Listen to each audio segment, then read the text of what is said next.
There are nights when a woman wakes up and understands that everything she believed was a lie.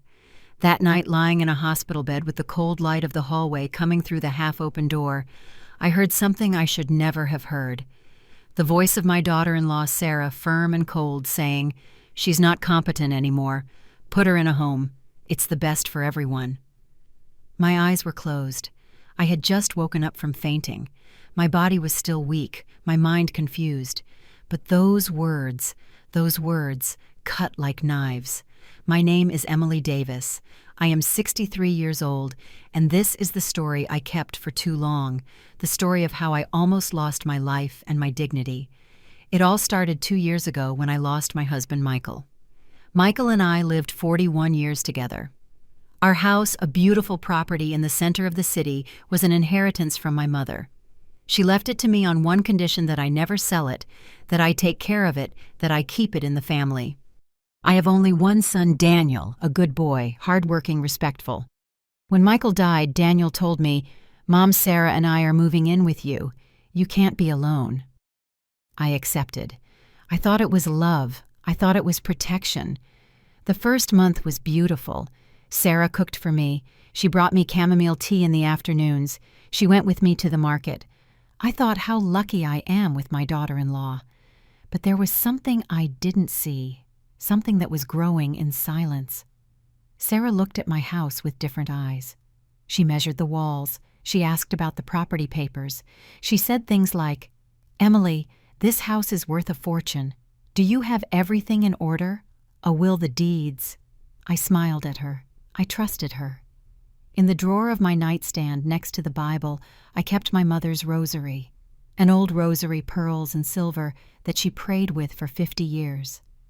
I touched it every night before sleeping. It was my connection to her, my anchor. One afternoon I opened the drawer and it wasn't there. I asked Sarah, "Honey, have you seen my mother's rosary?" She frowned. "Rosary? No, Emily. Are you sure you kept it there? Maybe you lost it. Lately you've been a bit forgetful," that word. Forgetful. It was the first seed of doubt that Sarah planted in my mind. Sometimes we trust the wrong people too much. Have you also been disappointed by someone you loved? Tell me your story in the comments. I want to read it. Before everything broke, my life had a rhythm, an order, a peace that I didn't know was so fragile. Every morning I woke up at 6. I opened my bedroom windows and let in the fresh air, that Chicago air that smells like fresh bread and cherry blossoms in the spring. My house always smelled like strong coffee. Michael used to prepare it every morning. Cinnamon brown sugar cloves. That aroma was our ritual. After he died, I kept doing it, not out of habit, out of love. Because every cup of coffee was a way to keep him close. My house is large, 3 bedrooms, an inner patio with bougainvillea that my mother planted over 50 years ago, hand-painted tile floors that she chose herself. There is a photograph in the living room. My mother in a blue dress standing by the entrance gate the day she signed the deeds. She looked at me that day and said, "Emily, this house is your inheritance, but it's not just bricks. It's history. It's dignity. Take care of it like I took care of it. I promised her I would." Michael and I raised Daniel in that house. I saw him take his first steps in the patio. I saw him study at the dining room table. I saw him grow up, become a man, get married. Sarah came into our lives 5 years ago. She was pretty polite with a smile that seemed sincere. She worked in a real estate office. Daniel was in love. I welcomed her with affection too. At the wedding, Sarah hugged me and said, "Emily, you are the mom I never had." And I cried. I thought God had given me a daughter, but now I understand. She didn't see me as a mother. She saw me as an obstacle. The first few months after Michael's death were difficult. I cried in silence. I woke up in the early morning looking for him. The house felt empty, enormous. Daniel visited me on weekends, but he lived with Sarah in an apartment on the other side of the city until one day they arrived with suitcases. "Mom, you can't be alone," Daniel said, hugging me. "We're moving in with you. Sarah and I want to take care of you." I accepted with gratitude, with relief. The first weeks were beautiful. Sarah cooked my favorite meals, pot roast, baked ziti casseroles. She asked me how I had slept. She went with me to the market. She brought me tea in the afternoons. Emily, you rest. I'll take care of everything. But little by little, without me noticing, things changed. Sarah started taking charge of my medicines. I took 1 pill for blood pressure, nothing more. But she started giving me other things. This is so you sleep better, she told me, handing me a small white pill. This is for your nerves. The doctor said it's good for grief. I didn't remember going to any doctor, but I trusted her. Why wouldn't I trust my daughter-in-law? The woman my son loved. I started to feel strange, tired, my mind cloudy. It was hard for me to remember simple things. Where had I put the keys? Had I already eaten breakfast? What day was it? One afternoon, looking for my rosary, I opened several drawers in my room. I didn't find it, but I found something else. A box of pills I didn't recognize. It said clonazepam. I asked Sarah, "Honey, what are these pills?" She quickly took them from my hand. "They're mine, Emily. For insomnia. Why do you have them?" "They were in my drawer." She laughed softly, but her eyes weren't laughing. "Emily, you're confused. I kept them in my nightstand. Maybe you moved them and don't remember. Lately." "Well, it's normal at your age. Memory fails." Again that word, memory. I started to doubt myself. Sarah began to call Daniel in front of me with a worried voice. "Honey, your mom forgot she already had lunch today. She wanted to eat again. I think we should take her to the doctor." Daniel looked at me with sadness. "Mom, is that true?" I didn't know what to answer because I wasn't sure of anything anymore. The doctor's visits never came. Sarah said she had already made an appointment, that there was no space yet, that soon. But the pills kept coming. I felt weaker and weaker. I slept for long naps. It was hard for me to concentrate. I stopped going out. I stopped calling my friends. I stopped going to Mass. One morning I woke up and saw Sarah checking papers at the desk in the living room. They were the deeds to the house, my mother's documents. "What are you doing, honey?" I asked. She jumped, then smiled. "Just organizing, Emily. You have everything in a mess. If something happens to you, we need to know where the important things are. Why would something happen to me? It's just a precaution, Emily. At your age, one never knows." That night, I looked for my rosary again. I needed to pray. I needed to feel my mother close. I didn't find it. And for the first time, I was scared. As I tell all this, I think about where you might be listening. Write the name of your city in the comments. There is something terrible about losing faith in your own mind. It's like walking on quicksand. Every step you take, you sink a little more. And you reach a point where you no longer know if what you remember is real or if your memory is betraying you. I started to believe Sarah. I started to believe I was losing my mind. Why? What other explanation was there? The keys appeared in places where I swore I hadn't put them. The milk in the fridge was empty when I remembered buying it the day before. My favorite sweater, the blue one Michael gave me, disappeared. Sarah said I had given it away and didn't remember. "Emily, you yourself gave it to the cleaning lady. I was there. Don't you remember?" I didn't remember, and that terrified me. The pills Sarah gave me increased. It wasn't just 1 at night anymore. Now it was 2. 1 after breakfast, 1 before bed, sometimes 3. She said the doctor had adjusted the dose. "It's so you feel better, Emily, so you rest. Grief is difficult and your pressure is high. We have to take care of you." I took them, without question, because Sarah was a nurse, right? Well, she said she had worked in a hospital. I never verified it. I trusted.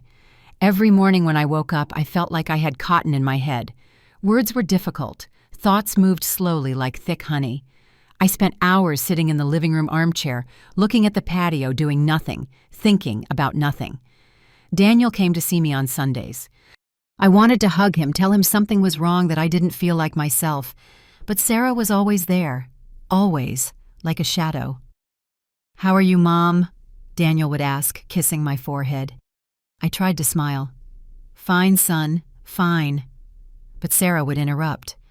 "Daniel, your mom has been very disoriented this week. Yesterday she asked 3 times if it was night already, and she confuses the days. I think we should think about, well, options." "What options?" Daniel would ask, worried. "Places where they can take better care of her, with professionals. I do what I can, honey, but I'm not a geriatrician. Your mom needs specialized attention." I looked at her, and she gave me a sweet smile. Fake. No, I said, my voice weak. "I'm fine, I'm tired." Daniel stroked my hand. "Mom, if you need help, tell me. We would do what's best for you." What's best for me? Those words echoed in my head. What was best, I didn't know anymore. Sarah began to isolate me from everyone. Subtly, with excuses that sounded reasonable. My friend Susan called me every week. Sarah answered the phone. "Oh, Susan, what a shame Emily is resting. She gets very tired lately. I'll tell her you called, okay?" But she never told me, and I, in my confusion, forgot to call back. My sister Beth, who lives in Denver, tried to visit me. Sarah told her, "Beth, it's good you called. Emily hasn't been well. The doctor says she shouldn't have many visitors. The stress is bad for her. Better in a few months when she's more stable." Beth worried agreed, and I never knew she had tried to come. My outings to Mass ended. Sarah said, "Emily, it's too hot. You can't walk that much. And if something happens to you on the street, who will take care of you? Better I put the Mass on TV for you." I accepted because it was easier to accept than to fight. I stopped cooking. Sarah took care of everything. I, who loved to prepare my dishes, who found peace in peeling tomatoes and grinding spices, stopped going into the kitchen. "You rest, Emily. I'll take care of it." I stopped going out to the patio. My mother's bougainvillea bloomed that year without me seeing them up close. I stopped being me. One afternoon, I found the strength to get up and look for my rosary again. I opened all the drawers in my room. Nothing. I checked the closet. Nothing. I went to Michael's nightstand, which Sarah now used. There, among her things, I saw a small velvet bag. I opened it. It was my rosary. My heart beat fast. I wanted to scream. I wanted to cry. But something stopped me. An instinct. A sudden clarity. I took the rosary and put it in the pocket of my robe. I said nothing. That night, while we were having dinner, Sarah put the papers on the table. Legal documents, small print that I couldn't read well without my glasses. "Emily, we need you to sign this." "What is it?" "It's a power of attorney.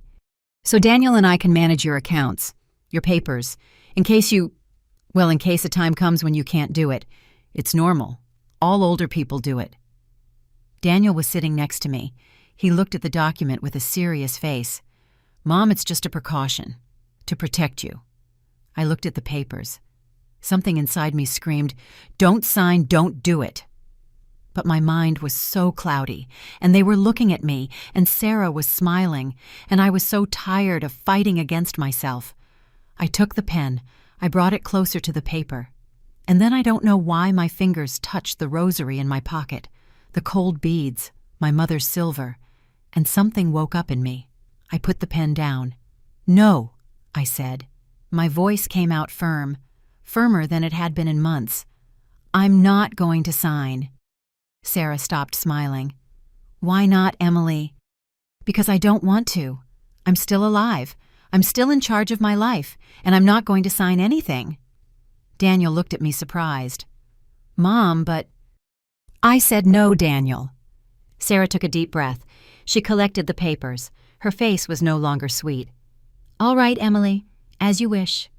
But one day, you're going to need our help, and maybe then it will be too late." That night, I slept with the rosary under my pillow, and for the first time in months, I felt I wasn't alone. But I also felt something else. Fear.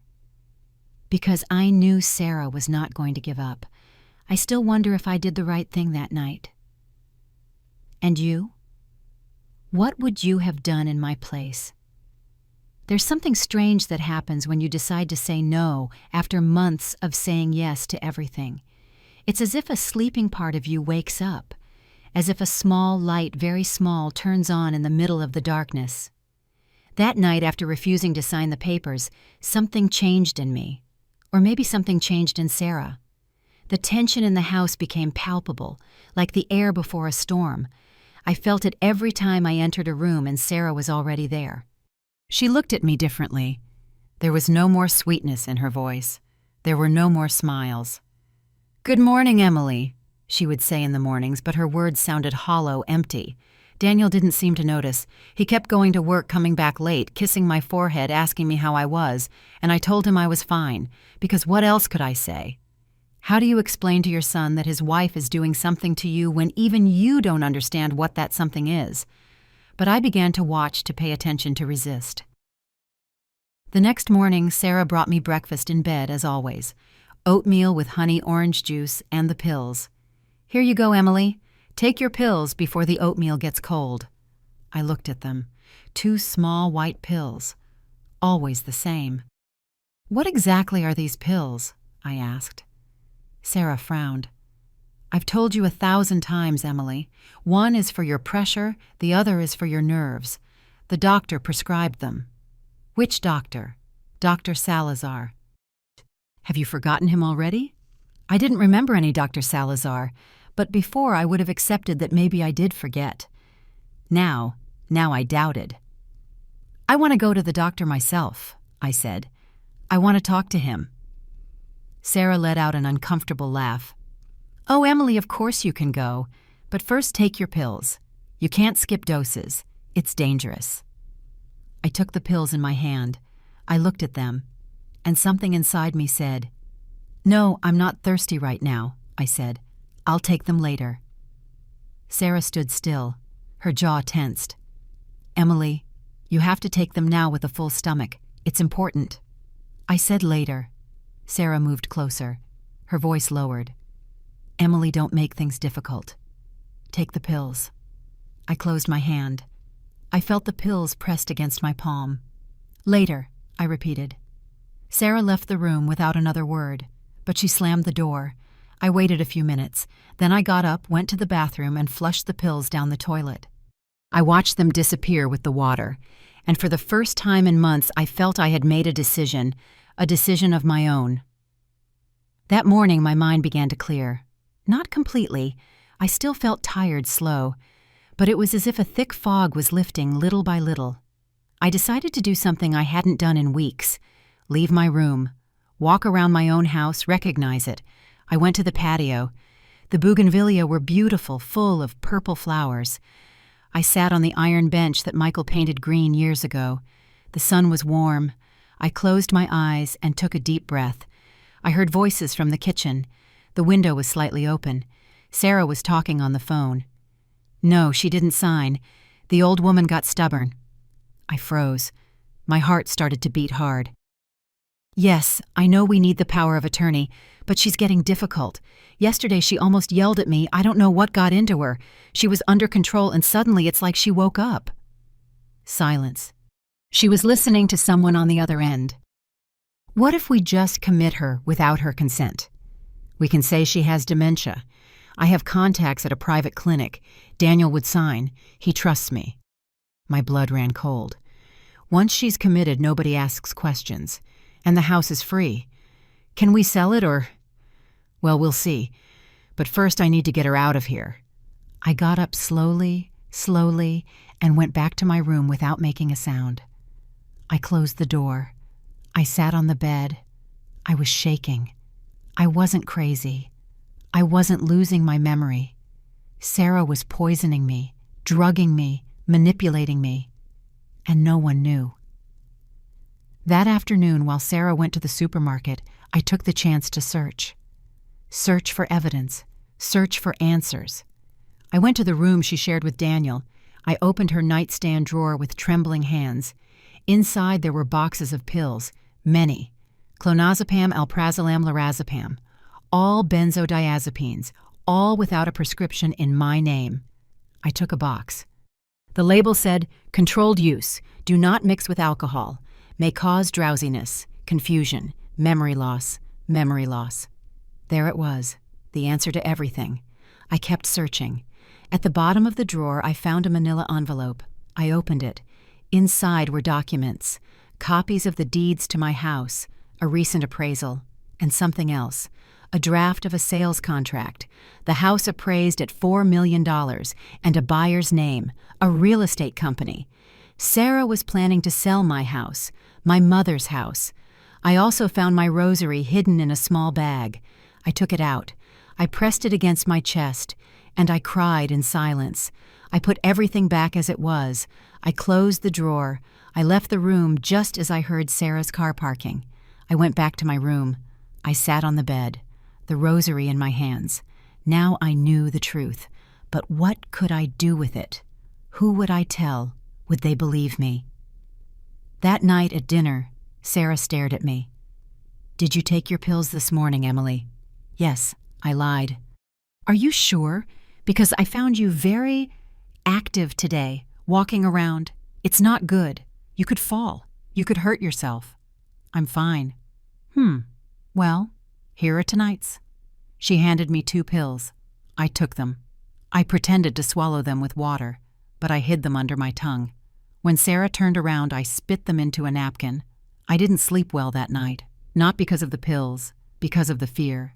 Because now I knew Sarah was dangerous, and I was trapped in my own house, with her, with my son who saw nothing, with my weak body and my mind still confused. The next day, Sarah increased the pressure.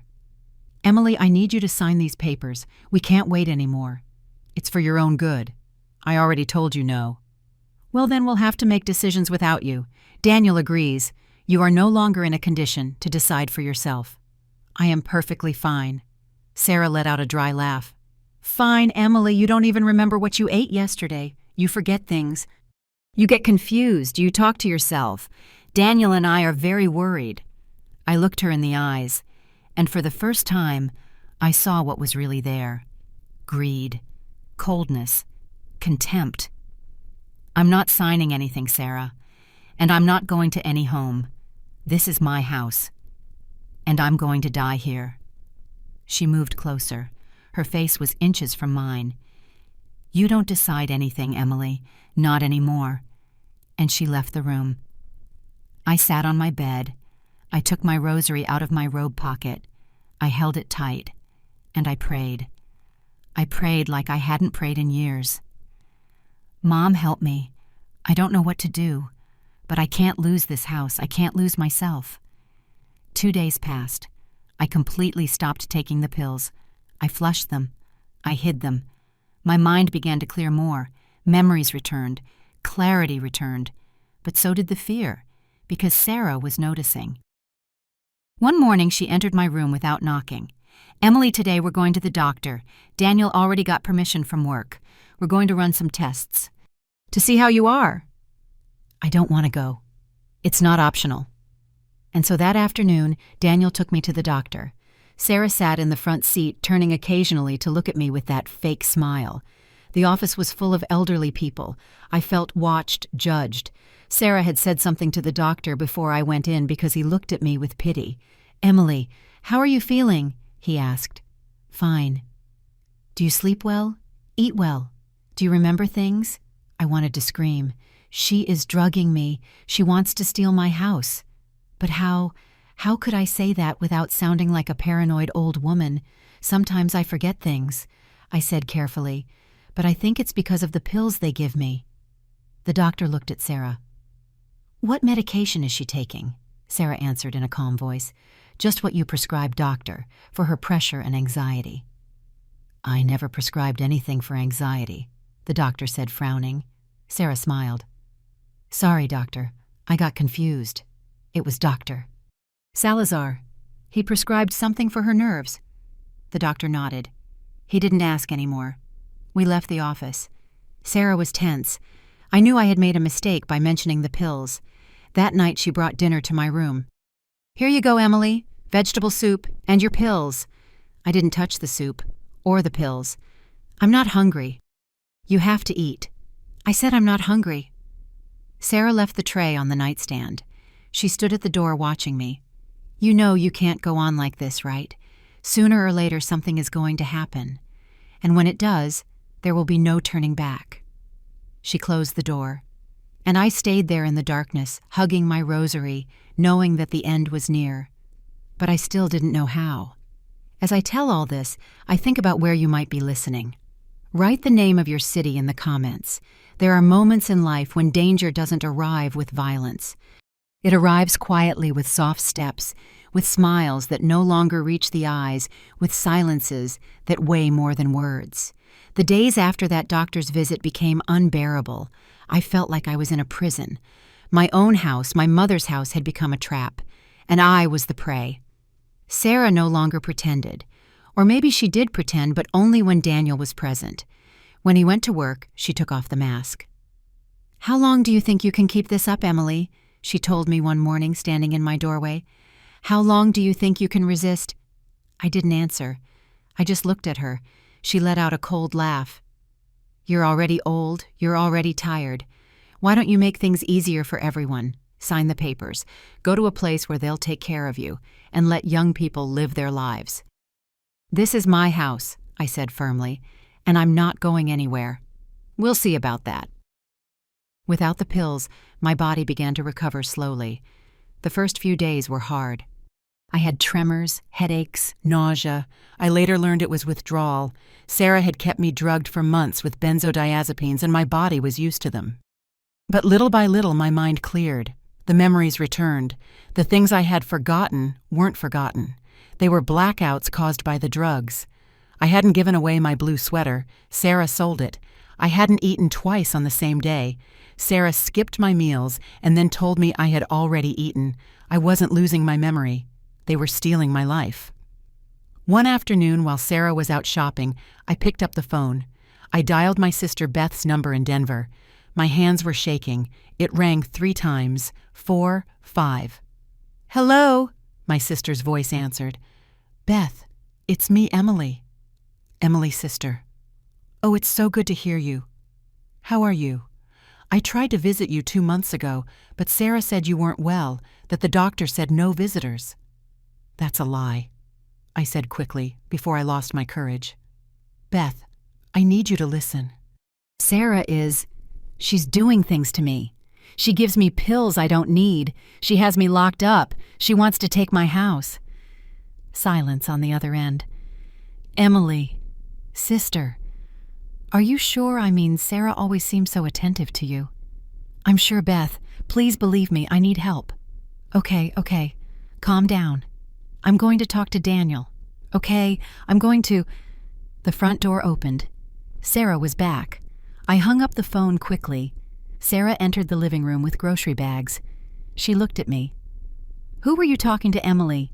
"No one." She put the bags on the table, walked to the phone, checked the call log. "Denver," she said, reading the number. "You called your sister." My heart was beating so hard I thought it would burst out of my chest. "And what did you tell her?" Sarah asked, moving closer. "Nothing, just said hello." I hope you didn't tell her any nonsense, Emily. Your sister might worry for no reason, and you know that when people worry, they start asking questions. And questions can complicate things." That night, Sarah disconnected the landline. She said there were problems with the line, that she had already reported the fault. I was completely isolated. I tried to talk to Daniel. One night when he came home from work, I followed him to his room. "Son, I need to talk to you. Alone." Daniel put down his briefcase. "Of course, Mom. What's wrong?" I closed the door. I sat on the edge of the bed. He sat next to me. "Daniel, I have to tell you something difficult, and I need you to listen carefully." "I'm listening." I took a deep breath. "Sarah is giving me pills I don't need. She has me drugged. That's why I've been so confused. That's why it seemed like I was losing my memory, but I stopped taking them, and my mind is clear, and I found things in her room, documents about the house, a sales contract. She wants to..." "Mom!" Daniel interrupted me, his voice soft but firm. "Mom, please, what I'm telling the truth. Mom." "Sarah told me you had started to have ideas, paranoid thoughts. It's normal in older people. The doctor said it could happen." "What doctor, Daniel? I've never been to a doctor who diagnosed me with anything. We went last week. Have you forgotten already?" "I didn't forget anything. That doctor didn't even check me properly. Sarah told him things before I went in. Daniel sighed. He took my hands. Mom, I love you. You're the most important thing to me. But you're sick, and you don't realize it. Sarah and I just want to take care of you. We want what's best for you. What's best for me, or what's best for her? Mom, that's not fair. Sarah gives up everything to take care of you. She puts her work, her friends, her life on hold. And you accuse her of what poisoning you, stealing from you. It's what crazy dementia.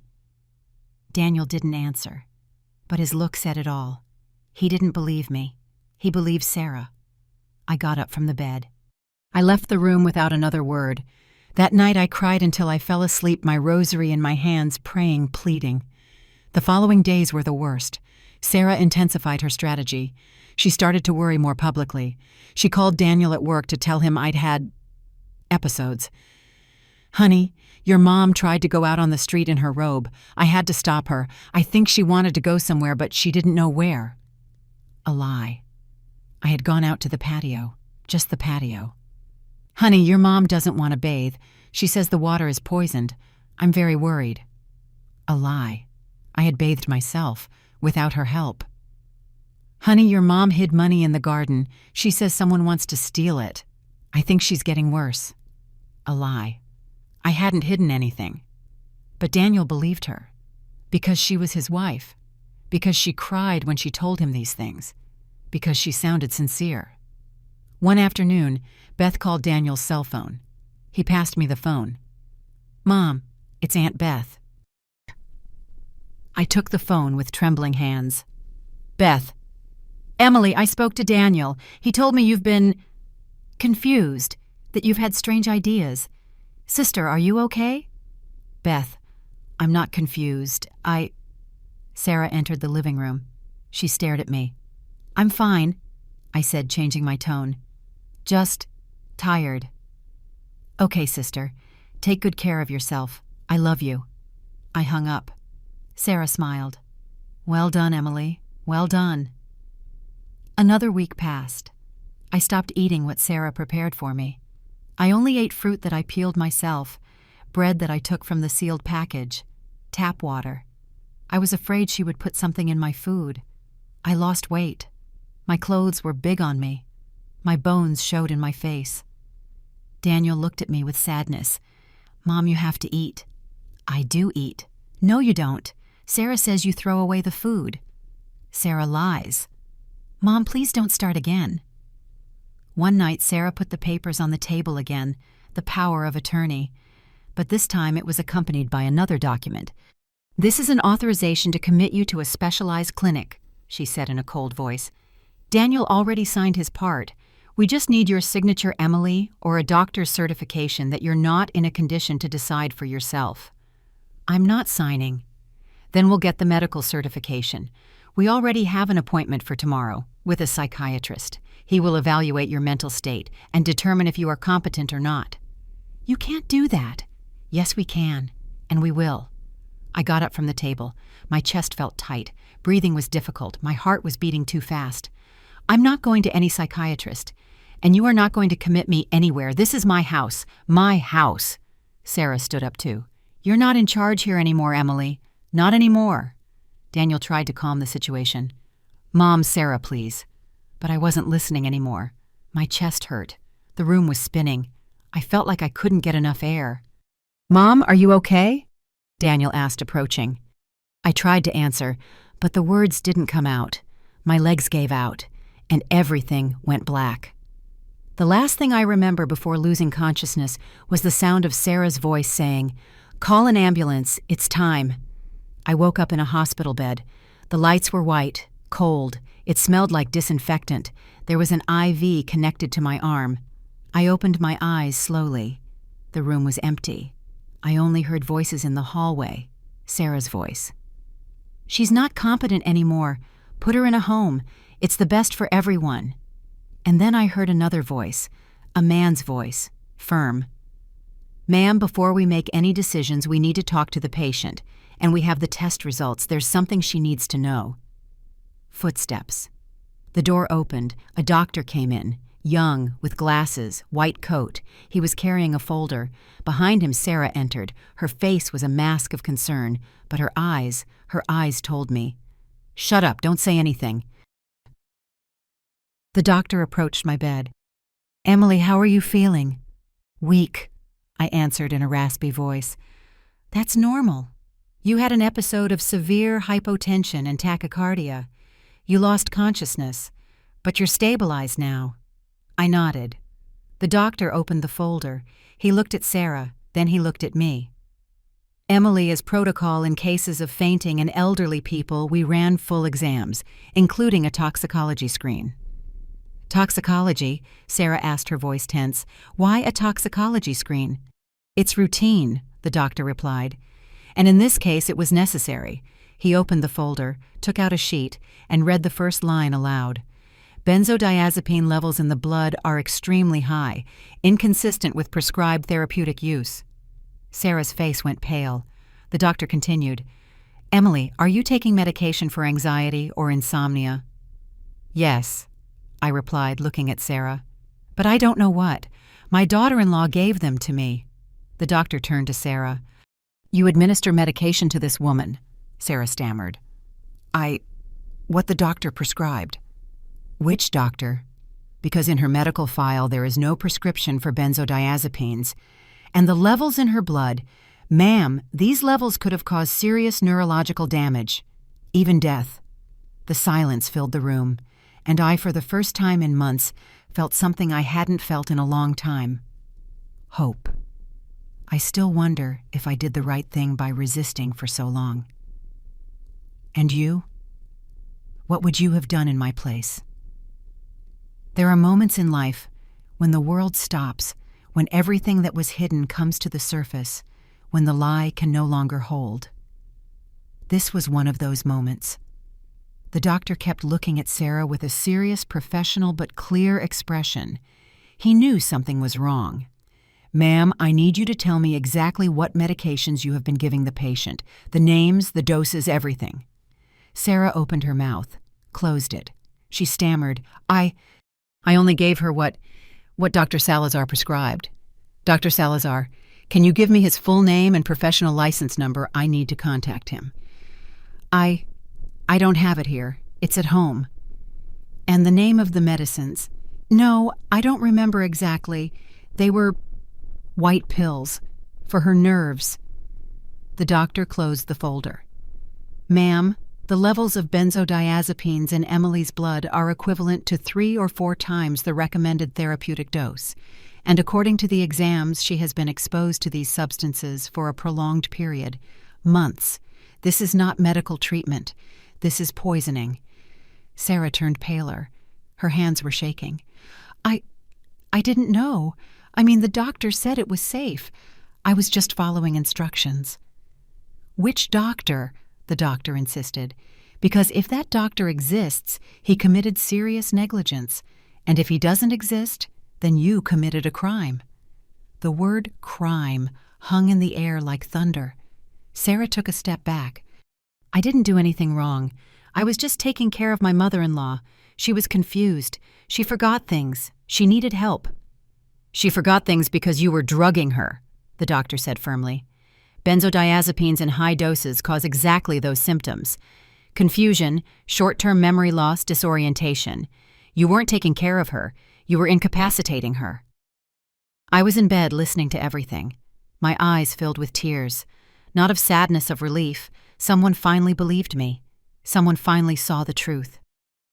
"Where is my son?" I asked in a weak voice. "In the waiting room," the doctor replied. "I'm going to call him. He needs to hear this." Sarah tried to stop him. "No, wait. It's not necessary to alarm him. I can explain." But the doctor had already left. Sarah stood next to my bed. She looked at me, and for the first time I saw fear in her eyes. Real fear. "Emily," she whispered, "you don't understand. I just wanted to help. The house is too big for you alone. You need care. You thought you could drug me until I lost my mind. You thought you could steal my house. You thought no one would notice. It's not like that. Yes, it is, Sarah, and you know it." The door opened. Daniel came in. His face showed confusion, worry. "What's wrong?" "The doctor said it was urgent." The doctor entered behind him with the folder. "Sir, your mother has toxic levels of benzodiazepines in her blood.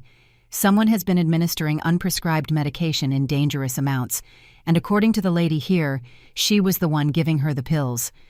Daniel looked at Sarah, then at me, then at the doctor. "What I don't understand, Sarah gave her the medicines the doctor prescribed." "There is no doctor," the doctor said. "There is no prescription. There is no legitimate treatment. What there is intentional poisoning." Daniel stood frozen as if the words couldn't enter his head. "Honey," Sarah said, approaching him, taking his arm, "this is a misunderstanding. I would never hurt your mom. You know that. I love her. What pills did you give her?" Daniel asked in a hoarse voice. Just the ones she needed for—" "What pills, Sarah?" She didn't answer. Daniel pulled away from her grasp. He approached my bed. He took my hand. "Mom, is it true? Did Sarah give you pills you didn't need?" I nodded. Tears streamed down my cheeks. "Son, I tried to tell you. I tried to make you believe me. But you—" "Oh my God," Daniel whispered, putting his hands to his face. "Oh my God. Mom, forgive me." Sarah tried to get closer again. "Daniel, please let me explain." "No," he said without looking at her. "Don't come near me." The doctor intervened. "Sir, I need you to go to your house and bring all the medications your wife gave your mother. All of them. It's evidence. And I'm going to have to report this to the proper authorities." "Authorities?" Sarah asked in a high-pitched voice. "What authorities? This could constitute elder abuse, illegal administration of controlled substances, and depending on the investigation, attempted fraud or dispossession. The hospital's social worker has already been notified." Sarah began to cry, but they weren't tears of remorse. They were tears of panic. "Daniel, you know me. You know I wouldn't do this. It's your mom who's confused. She's always been confused. This is all a mistake." "Get out," Daniel said, his voice cracking. "Get out of here."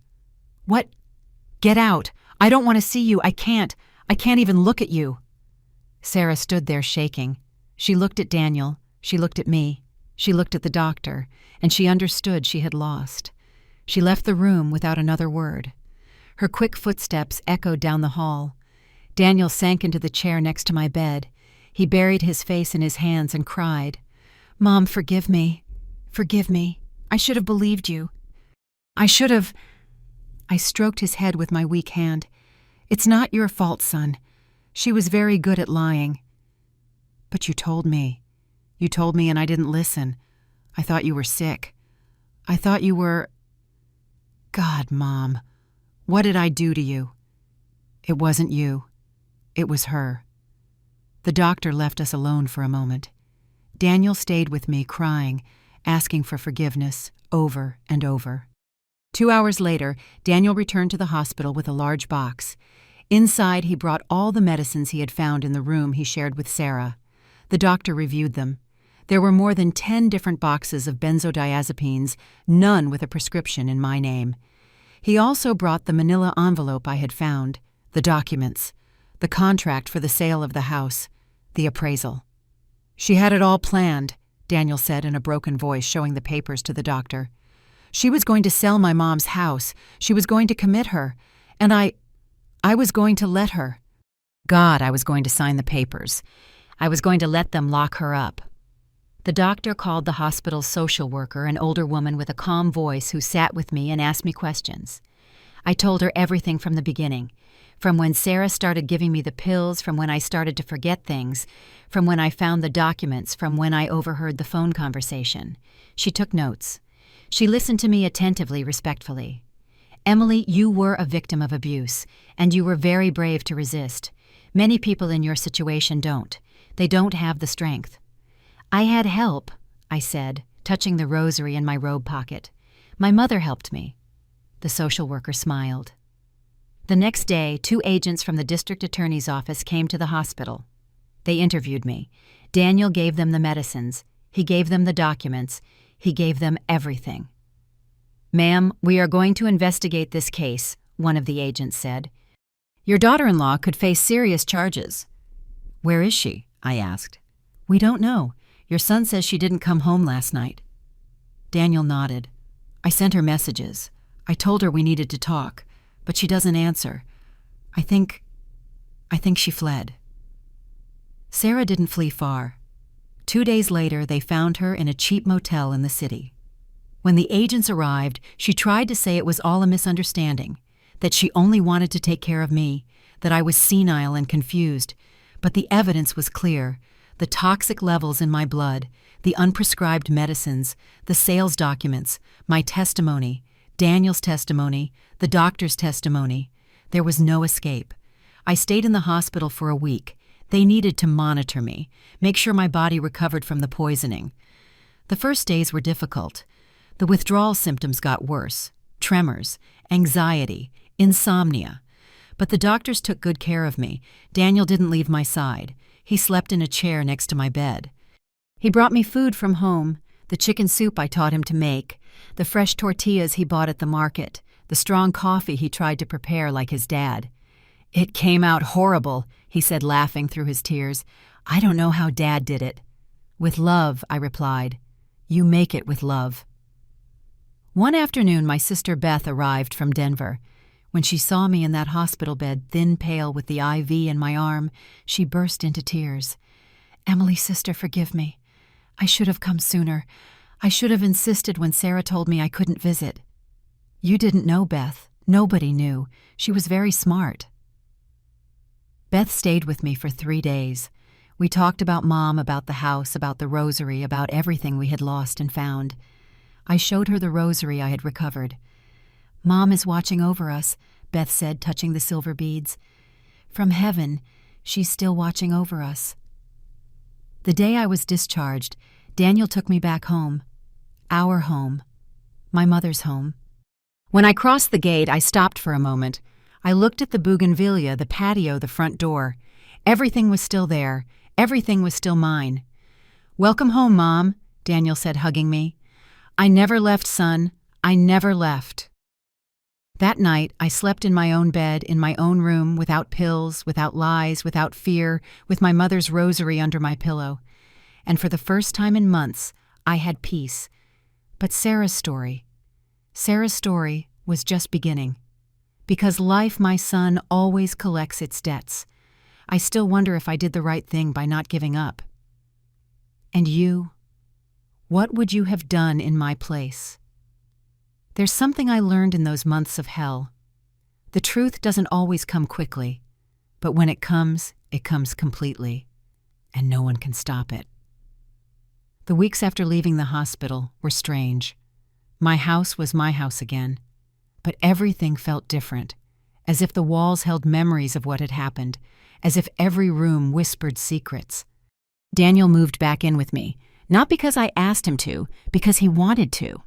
"Mom, I'm never going to leave you alone again," he told me the first night. "Never again."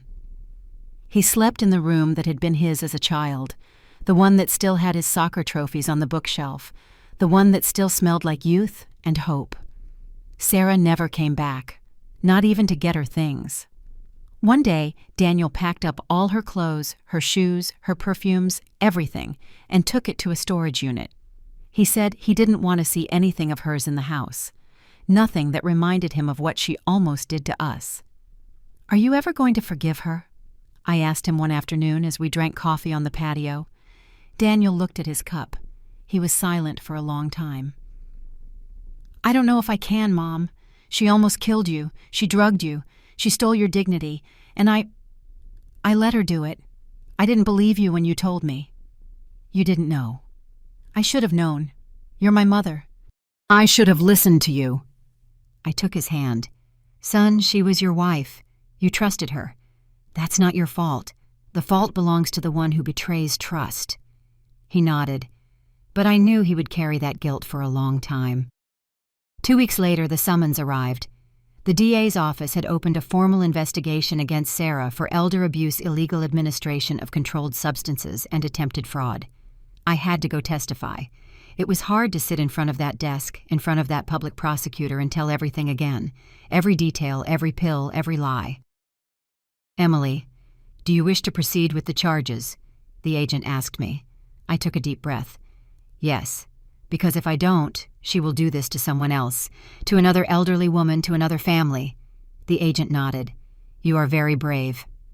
I didn't feel brave. I felt tired, sad. But I knew it was the right thing to do. Daniel also testified. He handed over all the evidence, the medicines, the documents, the text messages where Sarah told him I was getting worse, the emails where she researched prices for nursing homes and private clinics. Everything was registered. Sarah hired a lawyer, a man in an expensive suit who tried to paint her as a victim, too. He said she only wanted to help, that I was a difficult, stubborn woman that I refused to accept. I needed care, that she had made errors in judgment but had no bad intentions. Errors in judgment. That's what he called months of drugging me, trying to steal my house, destroying my mind. But the evidence spoke louder than her lawyer's words. A month later, Daniel filed for divorce. I was with him when he signed the papers at the lawyer's office. His hand was shaking. "Are you sure, son?" I asked him. He looked at me. "More sure than ever, Mom." There was no reconciliation. There were no pleas. Sarah signed the papers without a fight. Her lawyer said she wanted to end this quickly and with dignity. Dignity. What a strange word coming from her. The divorce was finalized in 3 months. Sarah asked for nothing from the house because she knew it wasn't hers. The house was always mine. Daniel had no shared assets with her because they had only been married 5 years, and he never put anything in both their names. She left our lives with what she came in with. Nothing. Well, not exactly nothing.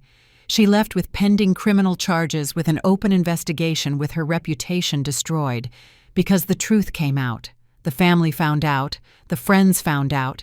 The people in the neighborhood found out. Did you hear about Sarah Daniels' wife? Yes, they say she drugged her mother-in-law to get the house. How awful, and she always seemed so polite, so proper. The whispers ran like water, and although part of me knew that gossip can be cruel, another part knew this was different. This was true, and the truth had to be known. One afternoon, my friend Susan came to visit me. I hadn't seen her in months. Sarah never passed on my calls, never told me she had asked for me. "Emily, oh Emily," Susan said, hugging me tight. "When I found out what that woman did to you, I couldn't believe it. How is your son?" "Destroyed." I answered honestly. "But he will heal. We both will heal." Susan stayed all afternoon. We drank coffee, ate cookies, talked about everything and nothing like before, like when my life was simple and calm.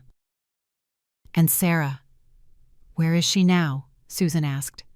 "I don't know, and I don't want to know." But I did know, because Daniel told me. Sarah had moved in with a distant cousin in a neighborhood on the other side of the city. She had gotten a job in a clothing store. Nothing important, nothing like what she had dreamed of. Her family, her parents, her siblings had turned their backs on her when they found out what she had done. "I can't believe you did that, Sarah," her mother told her on the phone, according to what Daniel told me. "What were you thinking?" Sarah tried to justify herself. She tried to say that I was difficult, that she only wanted to secure Daniel's future, that the house was worth a lot of money, and someone had to think about the future. But her parents didn't listen. They hung up and never called back. The friends we had in common, the couples we used to go out to dinner with, they all distanced themselves from her. No one wanted to be near someone capable of doing what she did. Daniel told me she sent him messages from time to time. At first they were angry messages. "You ruined my life. This is all your fault." Then desperate messages. "Please," in the end, pleading messages. "I love you. I made mistakes, but I love you. Can we talk?" Daniel never answered. He blocked her number, blocked her social media. He closed that door forever. One night, while we were having dinner, Daniel asked me, "Mom, do you hate her?" I kept thinking, chewing slowly, feeling the weight of the question. "No, son, I don't hate her." "You don't?" "No, because hate would hurt me, not her. I've already suffered enough. I'm not going to carry more pain." "But she almost killed you." "I know, and she is going to live with that for the rest of her life. That is her burden, not mine." Daniel looked at me with eyes full of tears. "How can you be so good?" I'm not good, son. I'm just tired. And I've learned that justice isn't always revenge. Sometimes justice is just letting life take its course. The months passed. The legal case moved slowly, as these things tend to do in the U.S. Sarah had to appear before the judge several times. I didn't go to all the hearings, only the ones that required me. I saw her once from a distance. She was thinner with dark circles, no makeup, simple clothes. She no longer looked like the confident, smiling woman I met at Daniel's wedding. She looked broken. Our eyes met for a second in the courthouse hallway. I didn't look away. Neither did she. It was like looking at each other across an abyss. On the other side was the woman who almost destroyed my life. On this side was me, the woman who survived. She looked down first. The judge determined there was enough evidence to proceed with a trial. Sarah faced up to 8 years in prison on the combined charges. Her lawyer negotiated, offered a deal. If Mrs. Davis drops the charges, my client is willing to sign a public statement admitting the facts, pay compensation, and agree to never approach the family again. Daniel's lawyer explained it to me. Emily, the decision is yours. If you accept the deal, Sarah won't go to jail, but it will be on her record, and she will have to pay. If you don't accept, the trial continues, and it could last for years. I thought about it for days. I talked to Daniel. I talked to Beth. I talked to my rosary at night, asking my mother to guide me. In the end, I made a decision. I accepted the deal. Not because I forgave Sarah, not because I wanted to do her a favor, but because I wanted to close this chapter. I wanted peace. I wanted to keep living without having to go back to that courthouse every month, without having to relive the pain over and over again. The compensation was generous.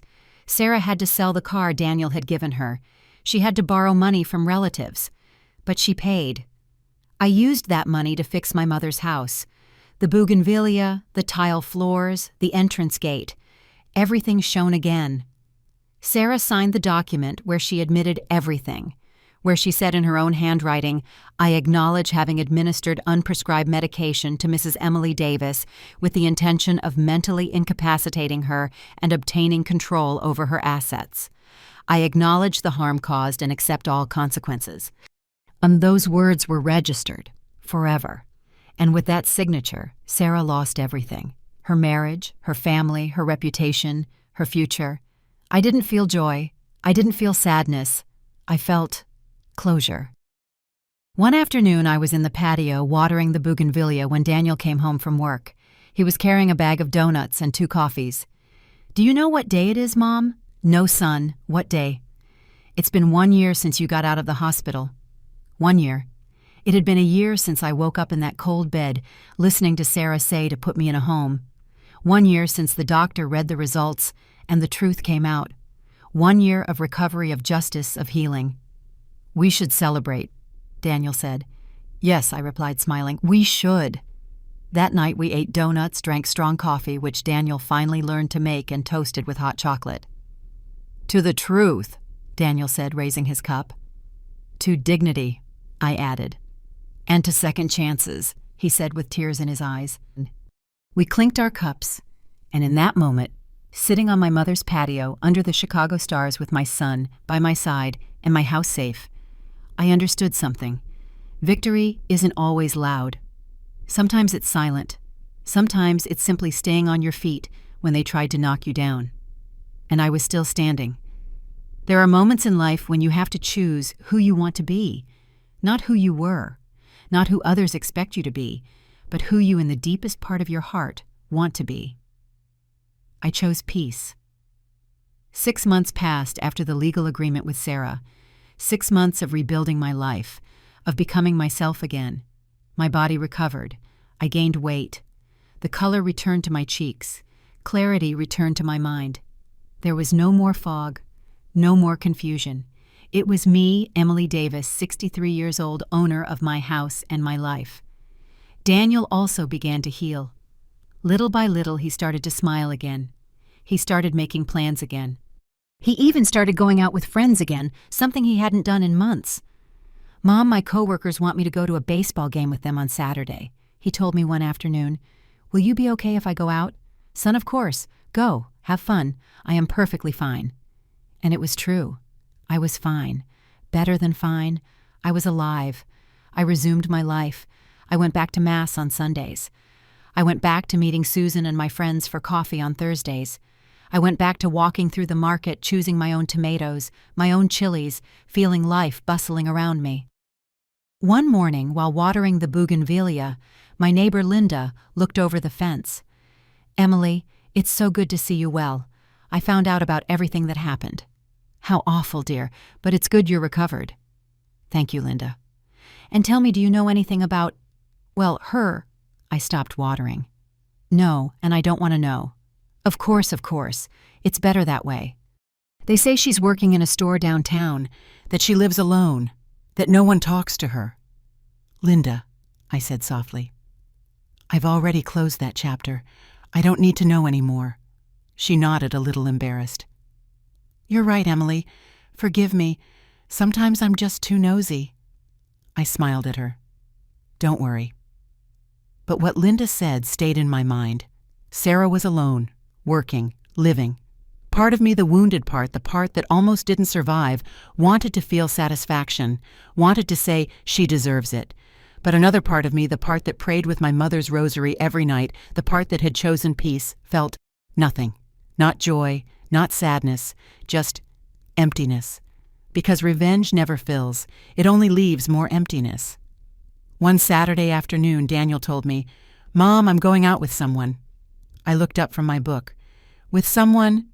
"Yes, a colleague from work. Her name is Grace. She's a good person. I'd like you to meet her." My heart filled with emotion. "Oh, son, of course I'd like to meet her." "Is it too soon?" he asked nervously. "I mean, it hasn't even been a year since the divorce." "Son, there's no right time to start living again. If she makes you happy, that's what matters." Daniel smiled.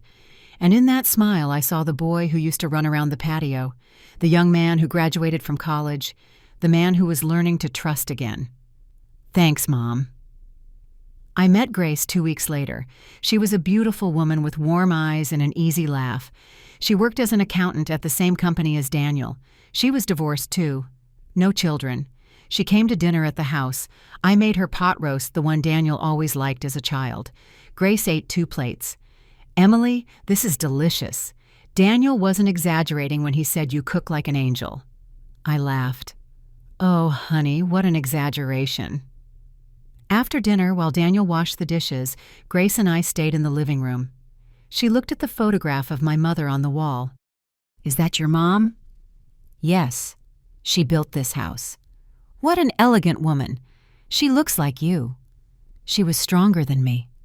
Grace looked at me with tenderness. "Emily, Daniel told me what happened, what you went through, and believe me, you are the strongest woman I know." I felt tears welling up in my eyes. "Thank you, dear." When Grace left that night, I hugged Daniel. "She's good for you, son." "You think so, Mom?" "I know. A mother always knows." The following months were calm, beautiful, filled with that peace that only comes after the storm. Daniel and Grace officially started dating. She came to the house often. She helped me cook. She told me stories about her work. She treated me with respect, with genuine affection. Not like Sarah. Never like Sarah. One day, while we were making tamales together in the kitchen, Grace asked me, "Emily, do you ever think about her?" I stopped spreading the dough on the corn husk. "Sometimes," I answered honestly. "Not much, but sometimes." "And what do you feel when you think about her?" I took a deep breath. Pity. Pity. Yes, because she had everything. A husband who loved her, a family, a home, a life, and she threw it all away for greed. Now she has nothing, and that makes me feel pity. Grace looked at me with admiration. "You are a wise woman, Emily." "I'm not wise. I'm just tired of carrying hate." Another year passed, 2 years after that night in the hospital. Daniel told me that he and Grace wanted to get married. "But this time it's going to be different, Mom. This time I'm going to listen to you. If you see something that's not right, if something worries you, I want you to tell me, and I will believe you." "Son, Grace is a good woman. I have no worries." I know, but still, promise me that if one day, any day, something doesn't seem right to you, you'll tell me." "I promise." The wedding was small, intimate in the backyard, under my mother's bougainvillea. Grace wore a simple ivory dress. Daniel wore the suit Michael wore at our wedding, which I had saved all these years. When the judge declared them husband and wife, I cried. But not from sadness, from joy, from hope, from gratitude that my son had found love again, true love. At the reception, while everyone danced and ate, I sat on the patio bench. The same bench where I sat that afternoon when I heard Sarah on the phone. The same bench where I had cried so many times. I took the rosary out of my pocket. The silver beads shone under the colored lights that Daniel had hung in the trees. "Thank you, Mom," I whispered. "Thank you for watching over us." Someone sat next to me. It was Beth. "What are you thinking about, sister?" "Everything. And nothing. About how far we've come." "You know, sometimes I still get angry when I think about what that woman did to you." "It's not worth the anger, Beth." "How can you say that?" "Because the anger hurts me, not her. I already won. I have my house. I have my son. I have my life. She has to live with what she did, and that is a heavier burden than any punishment." Beth hugged me. "You're wiser than me, Emily." "I'm not wise. I just learned that the best revenge is to be happy." That night, when everyone had left, Daniel and Grace stayed with me in the living room. "Mom," Daniel said, "Grace and I want to ask you something." "What is it, son?" "We want to live with you, in this house, if you agree." My heart swelled. "Oh, son, of course. This house belongs to the family. It always has." Grace smiled. "And I promise to take care of it, Emily, as it deserves, as your mom would have wanted." That night, I slept with the rosary under my pillow, and I dreamed of my mother. In the dream, she was standing at the gate of the house in her blue dress, smiling. "You did well, Emily," she told me. "You protected what was yours, but most importantly, you didn't let the pain turn you into something you're not." "And Sarah, Mom, what will happen to her?" My mother looked at me with those wise eyes I remembered so well. "Life always collects its debts, dear. You don't need to do anything. You just need to live well, live in peace. The rest is already written." I woke up with tears in my eyes, but they were sweet tears, because I understood something fundamental. My victory was not in destroying Sarah. My victory was in not letting her destroy me. The following days were full of life. Grace moved in officially. Between the two of us, we filled the house again with the smell of coffee, freshly baked bread, and laughter. Daniel became the son I knew again, the happy son, the confident son, and I went back to being Emily. Not the victim, not the drugged and confused woman, just Emily, at 63 years old, with my house, with my dignity intact. One afternoon, 3 years after getting out of the hospital, I received a call. It was from an unknown number. I hesitated to answer. But something told me to. "Hello." Silence on the other end, then a voice I recognized immediately. "Emily, it's Sarah." My heart stopped, but not from fear, from surprise. "What do you want, Sarah? I just wanted... I called to tell you." Her voice broke. "I called to ask for your forgiveness." I kept silent. I waited. "I know what I did. There's no forgiveness for it. I know I hurt you, that I almost killed you. I know I destroyed my life and Daniel's life, and I know you have every right to hate me." "I don't hate you, Sarah. You don't.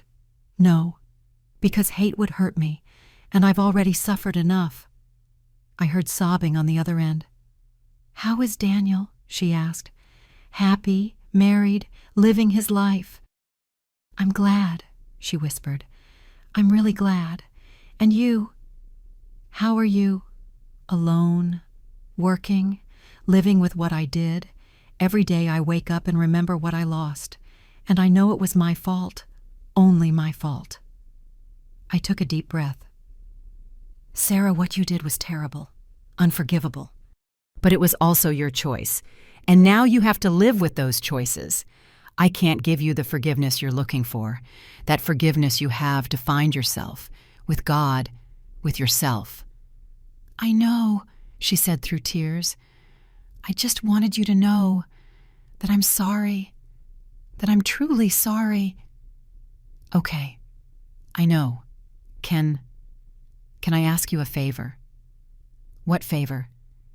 Can you tell Daniel that I love him, that I always loved him, that I ruined everything but that I loved him? No, Sarah, I can't do that for you. Daniel is at peace, and I'm not going to break that peace with messages from you. If you have something to say to him, find him yourself. But I warn you, he has already moved on, and you should do the same. You're right, she whispered. Thank you, Emily, for everything, for not destroying me when you could have, for being a better person than me. I'm not better than anyone, Sarah. I just chose to be myself. I wish for you to find your path, your peace. Goodbye. I hung up. Daniel came into the living room. Who was that, Mom? No one important, son. No one important. That night, as I prayed my rosary before sleeping, I understood something profound. Justice isn't always loud. Sometimes it's silent. Sometimes it's just letting everyone carry the weight of their own decisions. Sarah was going to live the rest of her life with what she did. That was her punishment. Her prison. She didn't need iron bars. The bars were in her conscience. And I was going to live the rest of my life in peace. That was my victory. Life always collects its debts. I didn't need to do anything else. I just needed to live. And that's exactly what I was going to do. There's a saying my mother always had. Life doesn't forgive, but it also doesn't forget to give everyone what they deserve. I didn't understand those words when I was young. Now, at 68, I understand them perfectly. It's been 5 years since that night in the hospital. 5 years since I woke up and heard Sarah say to put me in a home. 5 years since the truth came to light. And in these 5 years, life has given me everything Sarah tried to take away. Peace, family, dignity. Daniel and Grace gave me 2 grandchildren, twins Sam and Valerie. Yes, Valerie. Grace chose that name not because of my ex-daughter-in-law, but because she liked it. When she told me, she hesitated. Emily, if it bothers you, we can change the name. I don't want it to bring back bad memories. No, dear, I replied. That name doesn't belong to her. It's a beautiful name, and my granddaughter deserves it. So now I have a little 3-year-old Valerie who runs around the patio chasing butterflies. A Valerie who fills this house with laughter instead of lies. A Valerie who represents everything the other one never was. Innocence, love, truth. Life has its way of balancing things. My house is full of life. On Sundays, we all get together. Daniel, Grace. The kids, Beth. When she comes from Denver, Susan and my friends. We cook together, we laugh together, we live together. My mother's bougainvillea blooms more beautifully every year. The patio smells like strong coffee every morning. The house breathes. It lives as it always should have. I wake up every morning with my mother's rosary in my hands. I pray for my family. I pray for my health. And yes, I pray for Sarah too. Not because she deserves it, but because I deserve the peace that comes from letting go of resentment. One afternoon in October 6 months ago, Susan came for coffee as always. While we were eating sweet bread, she told me in a careful voice, Emily, I don't know if you want to know this, but I saw Sarah. I stopped with the cup halfway to my lips. Where? At the downtown market. I was buying vegetables and I saw her at one of the stalls, working, serving customers. She looked, oh, Emily, she looked really bad. How thin, with gray hair, with a tired face, like life had run her over. I kept silent. Do you want to know more? Susan asked. I don't know, I answered honestly. Part of me is curious, but another part feels it doesn't matter anymore. I understand, but if you want me to tell you, I'll tell you. If not, I'll never mention her again. I took a deep breath. Tell me. Susan put her cup down on the table. I spoke to the lady at the next stall. She told me Sarah has been working there for 3 years, that she lives alone in a tiny room near the market, that she never gets visitors, that she never smiles, that she arrives early, works all day, and leaves quietly. The lady says she's a good worker, but that you can tell she's broken inside. And her family. No one. Neither her parents nor her siblings talk to her. They say they cut her out of their lives after what she did to you. And friends. She has none. No one wants to be near her. Everyone knows what happened. My heart felt strange. Not happy, not sad. Just heavy. 5 years, I murmured. 5 years alone. Emily, she chose it. She did what she did. I know, but still, it's sad to see someone lose everything. You almost lost everything because of her. But I didn't. That's the difference. Susan looked at me tenderly. You're too good, Emily. I'm not good. I'm just grateful I'm not her. That night, as I was putting my grandchildren to bed, Sam asked me, Grandma, why are you sad? I'm not sad, my love. I'm just thinking. About what? That life is fragile, and we must take care of each other. I'll always take care of you, Grandma, the boy said, hugging me, and my heart was full. Because this was what mattered. Not revenge, not someone else's pain, but the love right here. 2 more months passed, and then something unexpected happened. It was a Tuesday afternoon. I was at the pharmacy buying my blood pressure medication when I heard a voice behind me. Emily. I turned around. There she was, Sarah. But it wasn't the Sarah I remembered. Not the pretty, well-dressed, confident woman I met at Daniel's wedding. This Sarah had badly dyed gray hair, deep wrinkles around her eyes, worn-out clothes, old shoes, skin with no radiance, slumped shoulders. She looked defeated. Sarah, I said simply. I'm sorry. I didn't mean to bother you. I just saw you and wanted to say hello. We stood there in the middle of the pharmacy. People passed around us. But for me, the world stopped. How are you? I asked. Not because I cared deeply, but because my upbringing, my nature didn't allow me to be cruel. Surviving, she replied in a tired voice. Working, living. I heard you work at the market, she nodded. Yes, at a vegetable stall. It's the only thing I could get after. Well, after everything. And are you okay? Do you need anything? Sarah looked at me with surprise. You're asking me if I need anything after everything I did to you. You're asking me that. I am still who I am. Sarah, what you did didn't change that. She covered her face with her hands. Her shoulders shook. Emily, not a single day goes by that I don't think about what I did. Not one single day. I wake up and the first thing I remember is your face in that hospital bed. What I almost did to you. What I lost. And your family? They don't talk to me. Not my parents, not my siblings. I asked for their forgiveness 1,000 times, but they don't forgive me. And they're right. I wouldn't forgive me either. And Daniel? Her eyes filled with tears. I haven't seen him in 5 years. I know he got married. I know he has children. I know he's happy. And I'm glad. I'm truly glad.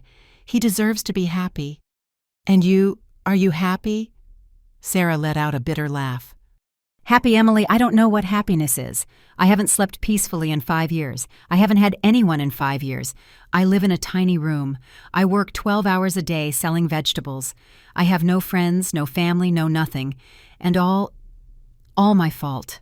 My greed. My stupidity.